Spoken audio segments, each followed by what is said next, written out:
Viewers, retro রেকর্ডসে তোমাদের স্বাগত। আজ তাল শিক্ষার ক্লাসে তোমাদের আমি ষষ্ঠী তালের উপরে ক্লাস নেব। ষষ্ঠী তাল ছমাত্রার তাল। প্রথমে আমি বলছি, তোমরা লিখে নাও তালটা। ধা ধিন, ধাগে তেতে ধিন ধিন। ধা ধিন, ধাগে তেতে ধিন ধিন। ধা ধিন, ধাগে তেতে ধিন ধিন। এবার আমি তালি খালি দিয়ে দেখাচ্ছি। ধা ধিন, ধাগে তেতে ধিন ধিন।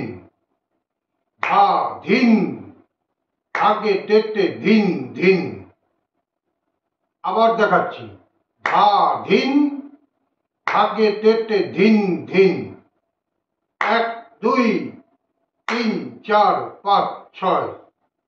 1 2 3 4 5 6, অর্থাৎ এক মাত্রায় তালি 1 2, আবার 3 মাত্রায় তালি 3 4 5 6।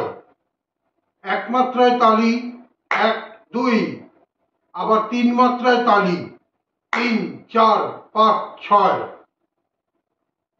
এক মাত্রা এবং 3 মাত্রায় তালি, অর্থাৎ দুটো তালি। ষষ্ঠী তালে কোনো খালি নেই, জেনে রাখো। ষষ্ঠী তালে কোনো খালি নেই, শুধুমাত্র দুটো তালি। বিভাগ দুটো। ধা ধিন এই একটা বিভাগ, ধাগে তেতে ধিন ধিন এই একটা বিভাগ। ছন্দ 2 4, প্রথম বিভাগে দুটো মাত্রা। ধা ধিন প্রথম বিভাগে দুটো মাত্রা, তারপরের বিভাগে 4 মাত্রা। ধাগে তেতে ধিন ধিন। তাহলে প্রথম বিভাগে 2 মাত্রা ধা ধিন, তারপরের বিভাগে 4 মাত্রা ধাগে তেতে ধিন ধিন। যেহেতু প্রত্যেকটা বিভাগে মাত্রার অসামঞ্জস্য আছে, অর্থাৎ প্রথম বিভাগে 2 মাত্রা আর পরের বিভাগে 4 মাত্রা, সেই জন্য ষষ্ঠী তাল বিষমপদী তাল। এবার আমি তোমাদের বাজিয়ে দেখাচ্ছি। ধা ধিন, ধাগে তেতে ধিন ধিন। ধা ধিন, ধাগে তেতে ধিন ধিন। ধা ধিন, ধাগে তেতে ধিন ধিন।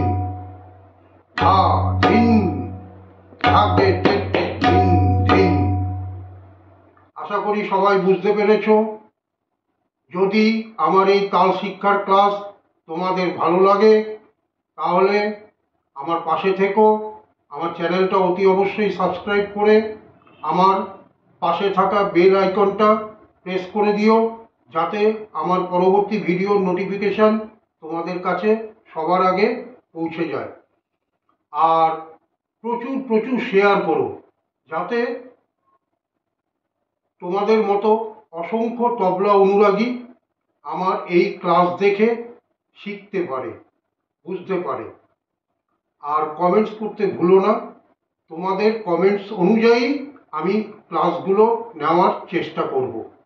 তাহলে আজকের মতো আমি এই ষষ্ঠী তালের ক্লাস এখানেই শেষ করছি। তোমরা সবাই ভালো থেকো, আনন্দে থেকো। দেখা হবে পরবর্তী ক্লাসে। নমস্কার।